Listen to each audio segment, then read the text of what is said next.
Om Shanti. Good morning. साकार मुरली 18 अगस्त 2025। बाबा का मीठा मीठा लेटर हम मीठे मीठे बच्चों के मीठे मंथन के लिए मंथन शुरू करने से पहले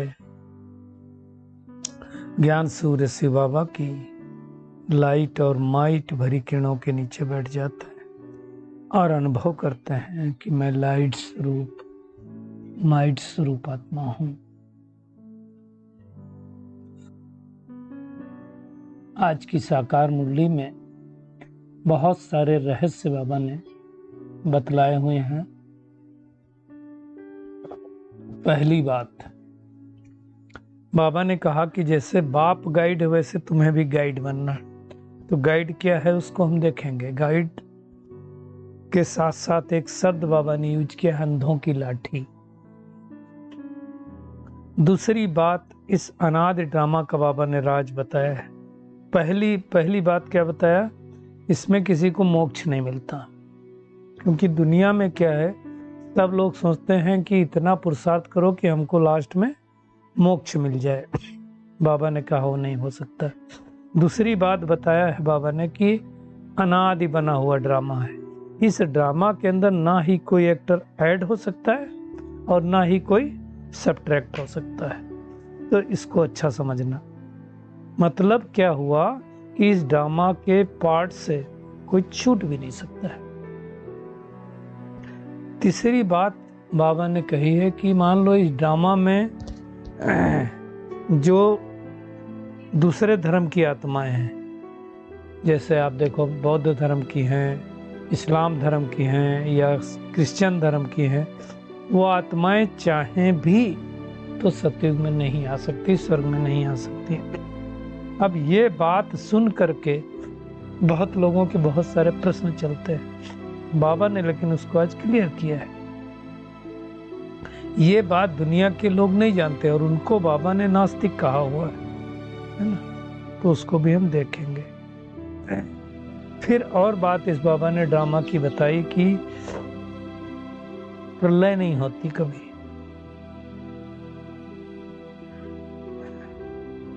दिखाते हैं प्रलय होने के बाद समुद्र में पीपल के पत्ते पर एक बच्चा अंगूठा चूसता हुआ आता है और फिर उससे दुनिया बढ़ती है। बाबा ने उसको भी खारिज किया कि वो भी नहीं होता है।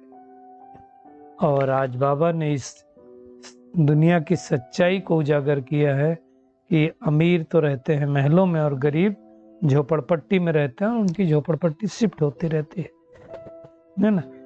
लेकिन गरीब तो दुखी हैं ही हैं, लेकिन जो अमीर सुखी हैं वो स्थायी सुखी नहीं हो सकते। वो भी कैसा है, काग विष्ठा के समान सुख है।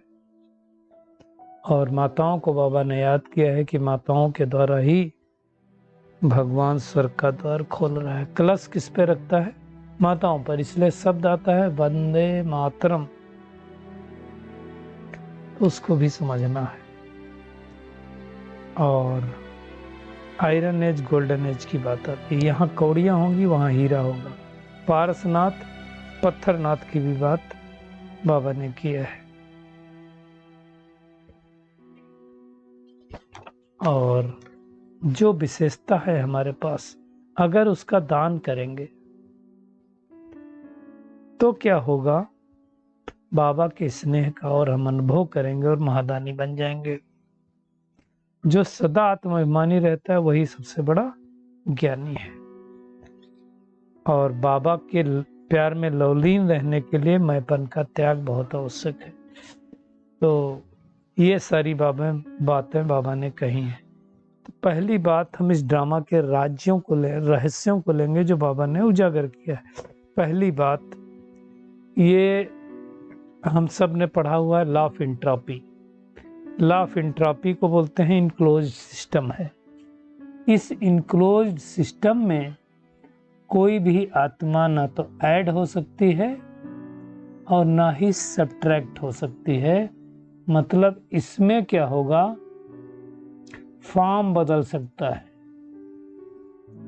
एक फॉर्म से दूसरा फॉर्म चेंज हो सकता है, लेकिन एडिशन सब्ट्रैक्शन संभव नहीं है। ये सही है कि लॉ ऑफ एंट्रोपी में जैसे कहते हैं कोई भी चीज स्टैटिक स्टेट से कैओटिक स्टेट में अपने आप आती है, लेकिन कैओटिक स्टेट से स्टैटिक स्टेट में लाने के लिए एक्सटर्नल फोर्स की जरूरत होती है। जैसे कोई कमरा है और बंद कर दो थोड़े समय के लिए, बंद भी रखो तो क्या होगा, कमरे में धूल होगी, गंदगी होगी, ये अपने आप होता है, लेकिन साफ करना है तो वापस करना पड़ेगा। कॉफी को गर्म करो, चाय को गर्म करो, ठंडी अपने आप होगी। इसको कहते हैं एंट्रोपी। मतलब अब वो जो गर्माहट क्या हो गई, वातावरण में फैल गई। अब ये है क्लोज सिस्टम। इस क्लोज सिस्टम में एडिशन सब्ट्रैक्शन पॉसिबल नहीं है। मतलब इस इनक्लोज सिस्टम में जितनी भी आत्माएं हैं, से मान लो इस समय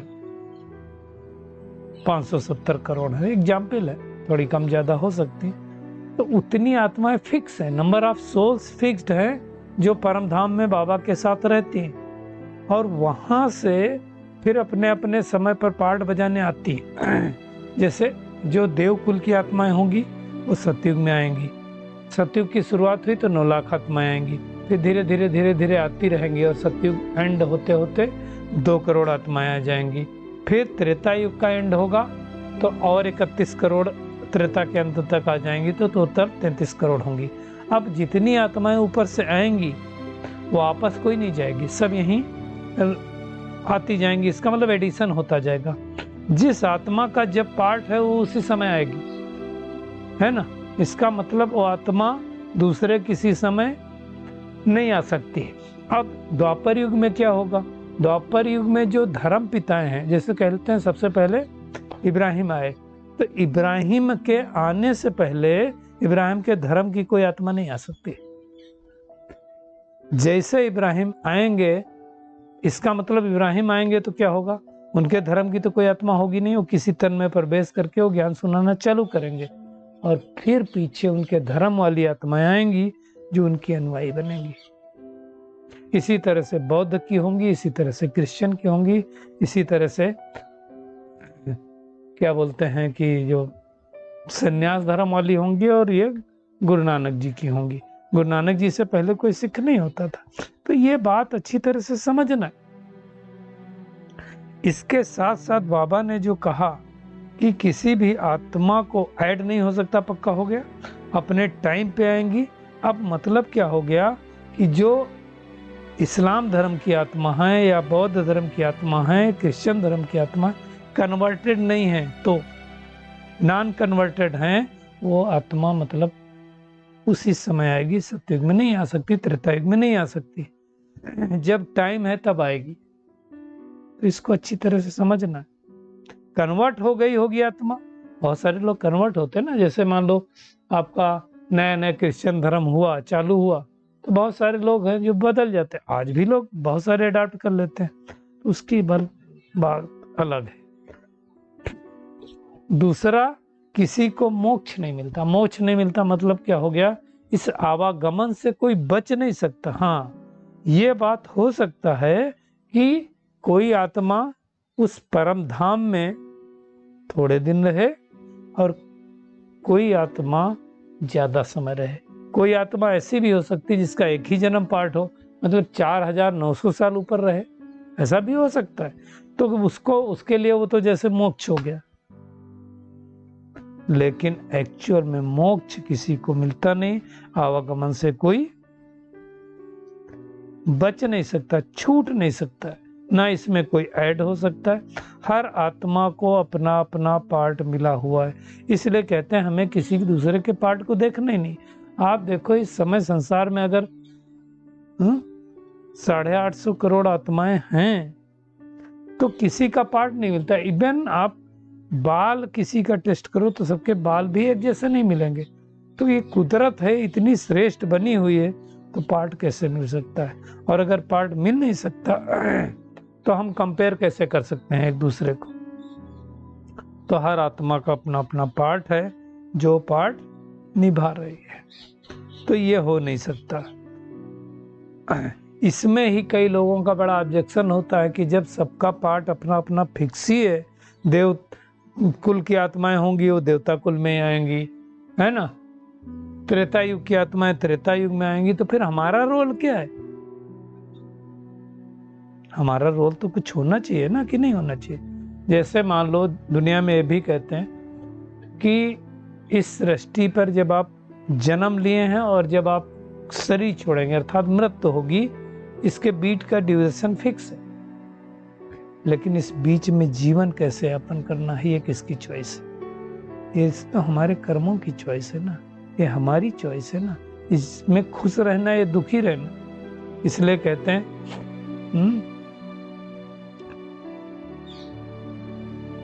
there is a word between B and D, B for birth and D for death. There is a word between B and D. कौन सा वर्ड आता है?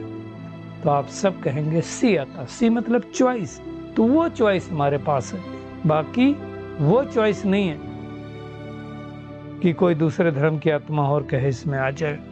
मोक्ष किसी को नहीं मिलता, प्रलय नहीं होती इस सृष्टि पर, है ना।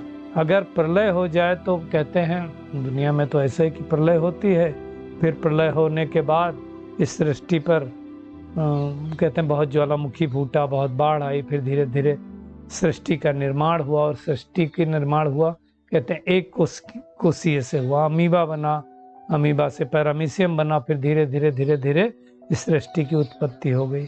ऐसा करके बताते हैं। और दूसरी तरफ बोलते हैं कि हमारे पूर्वज थे, क्या बोलते हैं, बंदर थे, और पता नहीं क्या क्या बताते हैं, बहुत टाइम लगा, लाखों वर्ष लगा। ऐसा नहीं होता है, इस सृष्टि पर कभी भी प्रलय नहीं होती। अच्छा, उसमें भी दो बातें दिखाते हैं। एक दिखाते हैं कि पीपल के पत्ते पर प्रलय हो गई, प्रलय होने के बाद समुद्र में पीपल के पत्ते पर एक बच्चा अंगूठा चूसता आया, फिर उससे दुनिया पैदा हुई। एक बच्चे से कैसे पैदा होगी? एक बात। दूसरी बात, अब पीपल के पत्ते पर अगर श्री कृष्ण आया तो फिर जेल में किसका जन्म हुआ? पीपल के पत्ते पर आया तो गर्भ से कैसे देवकी वासुदेव से पैदा हुआ? सब कंट्रोवर्सी बातें हैं। तो भगवान आकर के सारी बातें समझाता है। दुनिया के मनुष्यों को नहीं पता, नास्तिक हैं, उनको नहीं मालूम क्या होता है। तो तुम्हें ये सारी बातें बताना। फिर दुनिया में ये भी दिखाते हैं कि महाभारत लड़ाई हुई, यादव कौरव मर गए, कौरव पहले मरे, यादव बाद में मरे, 5 पांडव बचे, और वो भी पहाड़ों पर गले गए, कुछ बचे ही नहीं। आज की दुनिया में जो कुछ भी सुनते हैं सब क्या कहते हैं? सत बचन महाराज, जो कहा वो सब सत। अब हर चीज सत्य तो नहीं हो सकती ना, इसको अच्छी तरह से समझना कि इस नाटक में हर एक आत्मा का पार्ट है, और हर आत्मा अपने हिसाब से पार्ट बजा रही है। तो अब हमें क्या करना है? सबको ये बात बताना है कि वो लिबरेटर, वो गाइड, वो परमपिता परमात्मा इस सृष्टि पर आया है सबको घर ले जाने के लिए। हमें भी क्या करना है? सबको गाइड बन करके रास्ता बताना है। अंधों की लाठी बनना। अंधे मतलब क्या? नेत्रहीन की बात नहीं है, ज्ञान रूपी तीसरा नेत्र सबको दे करके परम धाम का रास्ता बतलाना है कि कैसे परम धाम जाए वापस। ये अच्छी तरह से समझना और समझ करके अनेक आत्माओं को बस बतलाना। जैसे वो पंडे होते हैं ना, तो रास्ता बताते हैं, इधर जाओ इधर जाओ। आप किसी भी तीर्थ स्थान पर जाओ तो बहुत सारे पंडे मिल जाते हैं। तो हमें भी सबको रास्ता बतलाना है। जब जिस पाठधारी का पाठ होता है वो आत्मा ऊपर से नीचे आती जाती है। तो ये भी सबको बताना है कि तुम आत्मा हो, वो परमात्मा है, वो परमात्मा बेहद का वर्षा देता है। ये भी सबको बताना है। ये भी सबको बताना है कि सतयुग में बहुत मनुष्य होते हैं और कलयुग में तो बहुत मनुष्य होते हैं। इसका मतलब इस सृष्टि का परिवर्तन तो होना ही है ना। आज देखो दुनिया में बाबा ने कहा कितनी गंदगी है, कैसे गंदे में रहते हैं। आप देखो कूड़ा कचड़ा भी लोग बीनते हैं उनका।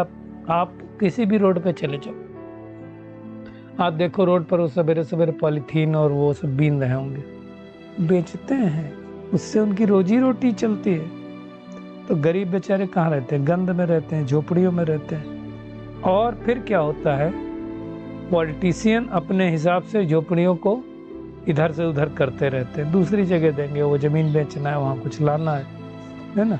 तो दुखी कौन होता है? गरीब। बाकी जो अमीर लोग हैं वो सोचते हैं सुखी, लेकिन वो भी स्थायी सुखी नहीं, उनको भी तो दुख है ना कुछ। अगर सुख होता तो ये थोड़ी कहावत बनी होती कि सुख तो काग बिष्ठा समान है। तो ये सारी बातें भगवान आकर के सोच रहे। फिर बाबा ने आज कहा है कि माताओं के ऊपर कलश रखा हुआ है, माताओं के द्वारा स्वर्ग का द्वार खुलवा रहा है बाबा, इसलिए भारतवर्ष में ही बोलते हैं वंदे मातरम। तो कौन सी माताएं माताओं की वंदना होती? वो माताएं जो परमात्मा के बतलाए गए रास्ते पर चल करके सतयुग बनाने में मेहनत करती हैं, उन माताओं की वंदना परमात्मा करता है। ये भगवान आकर के समझाता है ना, वही राम राज्य की स्थापना करता है। ये माताएं ही ज्ञान अमृत पिलाती हैं। आसुरी संप्रदाय और दैवी संप्रदाय की भी बात है। गांधी जी देखो क्या कहते थे, राम राज्य चाहिए, है ना। तो राम राज्य वो तो ला नहीं पाए, अंग्रेजों को भले भगा पाए, राम राज्य तो आया नहीं। तो भगवान आकर के हमें राम राज्य कैसे आएगा समझाता है। दुनिया के मनुष्य तो सोचते हैं गंगा स्नान से पावन हो जाएंगे स्नान करने से। आज बाबा ने हरिद्वार को भी याद किया है कि वहां का सारा कचरा हरिद्वार का कहाँ जाता है? गंगा में ही पड़ता है ना। तो हरि की पौड़ी पर दिखाते हैं साफ पानी, आगे गंगा निकलती तो कैसी हो जाती है? तो वहां का कचरा आ जाता है, तभी तो वो कचरा बाबा ने कहा फिर खेती में ले जाते हैं। सतयुग में कचड़े का काम नहीं होता, वहां तो हर चीज फर्स्ट क्लास होती है, हर चीज पैदा होती है। एक्चुअली आत्मा की डिग्री के साथ साथ चीजें डिग्रेड होती है। आत्मा में खाद पड़ गई तो मुलम्मे की बन गई। हम पत्थर बुद्धि से पारस बुद्धि बन गए, है ना। पारस बुद्धि कैसे बनते हैं? तो पत्थर बुद्धि कैसे बनते हैं? तो जब आत्मा पर पतित पने की थर जमा होती है तो हम पत्थर हो जाते हैं, और जब हम ईश्वर का रस पा लेते हैं तो धीरे धीरे क्या होता है? पारस बनते जाते हैं। तो ये सारी बातें बाबा ने समझाया हुआ है। यहाँ कौड़ियाँ वहाँ हीरे। तो सतयुग में तो सब खानियाँ भरपूर हो जाएंगी, अभी तो खानियाँ खाली है ना। तो हम सबको बाबा कहता है तुम सबको ज्ञान चिता पर बिठाते हो, और फिर तुम सतयुग में नए सिरे से आएंगे। पाएंगे कब? जितना जो आत्मा प्योरीफाई होगी, जितना जिस आत्मा की डिग्री प्योरिटी की होगी, उस हिसाब से वो आत्मा आएगी। आज बाबा देखो क्या कह रहा है, माताओं को तो फुर्सत रहती, मेल्स की बुद्धि कहाँ जाती? धंधे आदि तरफ जाती, चक्कर लगाती रहती। माताओं को तो कोई ज्यादा इसमें, हालांकि आजकल तो माताएं भी सर्विस करती हैं, बहनें भी सर्विस करती हैं, इसलिए बाबा ने कलश माताओं के ऊपर रखा है। दुनिया में क्या बोलते हैं स्त्री को? कि पति तुम्हारा गुरु है, वही सब कुछ है, तुम उनकी दासी हो, है ना। तो माताओं को नीचे गिराया, और भगवान आकर के उनको ऊपर उठाता है और कहता है तुम नारियां ही भारत का उद्धार करती हो। तो इस बात को अच्छी तरह से समझ करके सबका उद्धार करना है। अर्थात जो ज्ञान हमें मिल गया वो ज्ञान हर एक को हमें समझाना है। देखो भारत ही एक ऐसा देश है जो अविनाशी खंड है। भारत का विनाश नहीं होता कभी, थोड़ा बहुत पोर्शन रह जाता है, ठीक है, आत्माएं कम होंगी, लेकिन पूरी रीत से विनाश भारत देश का होगा नहीं। ये सारी बातें हमें समझ करके फिर अनेक आत्माओं को समझाना है, सबको परमात्मा की याद दिलानी है। आज के वरदान पे आते हैं। विशेषताओं के दान द्वारा महान बनने वाले महादानी भव। दुनिया वाले स्थूल का दान करते हैं, भगवान हमें क्या कह रहा है? तुमको जो विशेषता है तुम्हारे अंदर, थोड़े दिन पहले भी आया था, उस विशेषता को हम जितना यूज करेंगे परमात्मा की सेवा में, उतनी वो विशेषता क्या होगी? बढ़ती जाएगी। ज्ञान दान बाबा ने कहा सब करते हैं, लेकिन आप विशेष आत्माओं को क्या करना, अपनी विशेषताओं का दान करना है। जो विशेषता मिली उस विशेषता का यूज करना है। जो भी आपके सामने आए उस पर क्या करो, हमारे द्वारा बाप का स्नेह सामने वाली आत्मा को अनुभव हो। कैसे अनुभव होगा, तो हमारे चेहरे से, चलन से, व्यवहार से, है ना। चेहरे से बाप का चित्र और चलन से बाप के चरित्र दिखाई दे। देखो कितनी सुंदर बात बाबा ने कही है ना। चेहरे से मतलब रूहानियत का चित्र दिखाई देगा तो बाबा पता चलेगा, और चाल चलन होगी तो भगवान का जो चरित्र है, भगवान के भी तो चरित्र है ना। दुनिया में तो श्री कृष्ण के चरित्र बोलते हैं, लेकिन वास्तव में भगवान के चरित्र गाए गए हैं। तो हमारी विशेषता देख करके वो आत्मा भी विशेष आत्मा बनने की प्रेरणा ले कि जीवन हो तो इनके जैसा हो, जीवन जीना हो तो इनके जैसा जिए। तो ऐसे महादानी बनना है हमको कि हमको देख करके अनेक आत्माओं को प्रेरणा आए कि मुझे जीवन इनके जैसे जीना है। तो आदि से अंत तक पूज्यपन में भी और पुजारीपन में भी तभी हम महान रह सकते हैं। तो इस महानता का हमें प्रयोग करना है, और सदा आत्माभिमानी रहने वाला ही सबसे बड़ा ज्ञानी है। तो आज ज्ञानी की बाबा ने अच्छे से परिभाषा बताई। अगर हम सदा आत्माभिमानी हैं तो सदा ज्ञानी हैं। चेक करें, मैं आत्माभिमानी हूँ। और जो आत्माएं सदा बाप की याद में लवलीन है, लवलीन कौन रह सकता है, जो मैंपन के त्याग में रहता है। त्याग होगा जिसके पास मैंपन का, उन्हों से ही बाप दिखाई देगा। तो अव्यक्त इशारा भी देखो वरदान की तरह। बाबा ने कहा आप बच्चे नॉलेज के आधार से बाप की याद में समा जाते हो, और ये समाना ही लवलीन स्थिति है। तो इस लवलीन स्थिति का प्रयोग करना है। तो आज पूरी मुरली का टेक होम यही है कि एक तो इस बेहद के ड्रामा को समझकर अनेकों को समझाना है। ये बेहद के ड्रामा में एक भी आत्मा न ऐड हो सकती है न सब्ट्रैक्ट हो सकती है। दूसरी बात है मोक्ष किसी को मिलता नहीं, और जिस धर्म की आत्मा का जब पाठ है वो धर्म उसी समय वो आत्मा पाठ बजाएगी, उसके पाठ में परिवर्तन नहीं हो सकता है।